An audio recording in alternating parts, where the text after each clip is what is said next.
Hello மக்களே, துளசி வச்சு செம இன்ட்ரெஸ்டிங்காக போயிட்டுருக்கு. இது வரைக்கும் மகேஷ் தான் எப்போவுமே எல்லாரையுமே இருட்டறையில் அடைச்சிட்டு இருந்தாங்க. இந்த வாட்டி முறையாக தன்னோட பொண்ணு அஞ்சலிக்காக நம்ம சிவராமனும் அவங்க ஃப்ரெண்டும் சேர்ந்து செம மாசாட்டு மகேஷை ஒரு இருட்டறையில் அடைச்சிட்டாங்கன்னு சொல்லலாம். வீடியோக்குள்ளே போகிற பண்ணி நம்ம சேனலுக்கு சப்ஸ்கிரைப் பண்ணிடுங்க. அப்படியே பக்கத்தில் இருக்க பெல் ஐக்கனும் கிளிக் பண்ணிடுங்க. அப்போ தான் நான் போடுற வீடியோலாம் உங்களுக்கு நோட்டிஃபிகேஷனாக வரும். நம்ம சிவராமனும் அஞ்சலி படக்கூடிய கஷ்டத்தை எல்லாத்தையுமே கவனிச்சுட்டே வராங்க. அஞ்சலிக்கு இவனால தான் பெரிய டார்ச்சராக இருக்குது. எப்படி இருந்தாலுமே இந்த மகேஷை உண்டில்லன்னு பண்ணணும். மகேஷ்னால இனிமேல் அஞ்சலிக்கு வாழ்க்கையில் எந்த ஒரு தொந்தரவும் வரக்கூடாதுன்னு சொல்லிட்டு மகேஷை எப்படியாவது கடத்தணும்னு சொல்லி அவங்க ஃப்ரெண்டு கிட்ட நம்ம சிவராமன் சொல்லும்போது அவங்க ஃப்ரெண்டும் கண்டிப்பாக சிவராமா இனி இந்த மகேஷை விட்டு வைக்கக்கூடாது, அவனை எப்படியாவது கடத்திடணும், அவன் உன்னை எப்படியெல்லாம் டார்ச்சர் பண்ணணும் அதே மாதிரி செய்யணும்னு சொல்லிட்டு நம்ம சிவராமனும் அவங்க ஃப்ரெண்டும் சேர்ந்து ஒரு பிளான் பண்ணுறாங்க. அதுபடியே மகேஷ் வந்துட்டு இருக்கும்போது அவனோட காரோட ஃப்ரெண்டில் நம்ம சிவராமனோட ஃப்ரெண்டு அப்படியே கீழே விழுந்துடுறாங்க. அதை பார்த்த மகேஷும் யாருக்கோ அடிபட்டுட்டு அப்படி சொல்லிட்டு கார்லேருந்து இறங்கி அது யாராக இருக்கும் அப்படி சொல்லிட்டு பார்க்குறாங்க. அந்த சமயத்தில் நம்ம சிவராமனும் ஹெல்மெட்டை போட்டு பின்னாடியே மகேஷை மடக்கி பிடிச்சிடுறாங்க.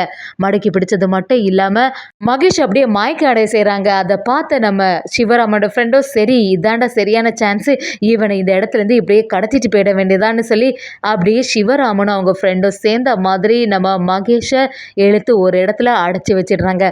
மகேஷும் மயக்கம் தெளிஞ்சு பார்க்குறாங்க. அவங்களுக்கு கண் எதுவுமே தெரியாத மாதிரி இருக்குது. என்னது இது, யாரோ ஒருத்தங்க நம்ம கண்ணை அப்படியே கெட்டி போட்டு வச்சுருக்காங்க, யார் இருக்கோம், அது மட்டும் இல்லாமல் எதுக்கு நம்மளை இங்கே கடத்தி வச்சுருக்காங்க அப்படின்னு சொல்லிட்டு மகேஷ் ஒரு குழப்பத்தில் யாரா நீங்கள், எதுக்குடா என்னை கடத்தினீங்க, நான் மட்டும் இப்போ கண்ணை திறந்து பார்த்தேன்னா உங்களெல்லாம் சும்மாவே விட மாட்டேன் அப்படின்னு மகேஷ் சத்தம் போட ஆரம்பிக்கும் போது சிவராமனும் அந்த இடத்துல என்ன மாப்பிள்ளை என்ன யாருன்னு தெரியலையா அப்படி கேட்கும்போது மகேஷும் யார் அது சிவராமனா அப்படின்னு சொல்லி சத்தம் போடும்போது நம்ம சிவராமன் ஒன்றும் இல்லை உன்னோட மாமா சிவராமா அப்படி சொல்லிட்டு சம மாசம் நம்ம சிவராமனும் மகேஷ் கிட்ட சொல்ல ஆரம்பிக்கிறாங்க. மகேஷும் நான் மட்டும் இப்போ வெளியில் வந்தேன்னு வச்சுக்கேன், அப்புறமா நடக்கிறதே வேற, ஒழுங்கு மரியாதை கெட்ட அவுத்தோடுதுன்னு சத்தம் போடுறாங்க.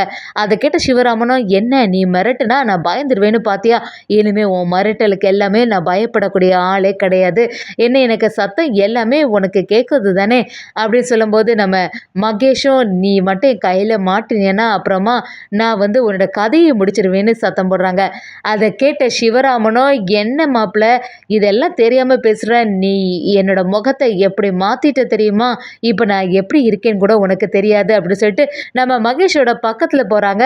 மகேஷை ஏதாவது அவனோட ஃபேஸை பார்த்துடலாமா, சிவராமனோட ஃபேஸ் ஏதாவது தெரியுதான்னு ரொம்பவே பார்க்கும்போது நம்ம சிவராமனும் என்ன எப்படியாவது என்னோடய ஃபேஸை பார்த்துடலான்னு சொல்லிட்டு தானே யோசிக்கிறேன், இந்த கருப்பு துணிக்கு மேலே எந்த ஒரு அடையாளமே உனக்கு தெரியவே செய்யாது, நீ எத்தனை நாளாட்டி எத்தனை பேர் இப்படிலாம் துன்புறுத்திருப்ப, இன்னைக்கு தான் முறையாக அந்த கஷ்டத்தை நீ அனுபவிக்க போகிற, இனிமே என்னோட ஆட்டம் தான் ஆரம்பிக்க போகுது, என் அஞ்சலியாவா நீ இப்படியெல்லாம் செய்த, அஞ்சலிக்கு நீ தொந்தரவே கொடுக்கக்கூடாது, அஞ்சலியோட வாழ்க்கையில் நீ தலையிடவே கூடாது, நீ எல்லாம் இப்படி இருந்துகிட்டே இருந்தேன்னா எனக்கு அஞ்சலிக்கு தான் பிரச்சனை ஆகும், அஞ்சலியோட வாழ்க்கை நல்லா இருக்கிறதுக்காண்டி நான் எதுவும் செய்வேன் அப்படின்னு சொல்லிட்டு நம்ம சிவராமனும் மகேஷை மிரட்ட ஆரம்பிக்கிறாங்க.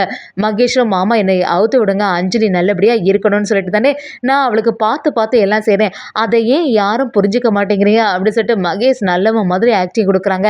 சிவராமனும் உன்னோட ஆக்டிங் எல்லாம் நான் நம்புகிற மாதிரி இல்லை, உன்னை பற்றி எனக்கு நல்லாவே தெரியும், ஒன்னால தான் என் பொண்ணு இது வரைக்கும் கஷ்டப்பட்டுட்டே இருக்கா, இப்போ வரைக்கும் அவளை நிம்மதியாக இருக்க விடுறியா, அவள் தான் கோர்ட்டில் உங்க கூட டைவர்ஸ் பண்ணிட்டேன்னு சொன்னால, அதுக்கப்புறமா எதுக்கு அவளை தொந்தரவு பண்ணிட்டு இருக்க அப்படி சொல்லும்போது மகேஷும் என்ன மாமா நீங்கள் எல்லாம் ஒரு அப்பா மாதிரியா பேசுறீங்க, ஒரு தகப்பனா உங்கள் பொண்ணுக்கு புத்திமதி சொல்ல வேண்டியது தானே அப்படின்னு சொல்லி நம்ம மகேஷும் சிவராமனை பற்றி கேட்கும்போது சிவராமனும் இனிமே இந்த இருட்டறையில் தான் நீ இருக்க போகிற, நீ இனிமேல் வெளியில் வர்றதுக்கு வாய்ப்பே இல்லைன்னு சொல்லிட்டு சரியா மகேஷை வெளுத்தெடுத்துட்டாங்கன்னே சொல்லலாம்.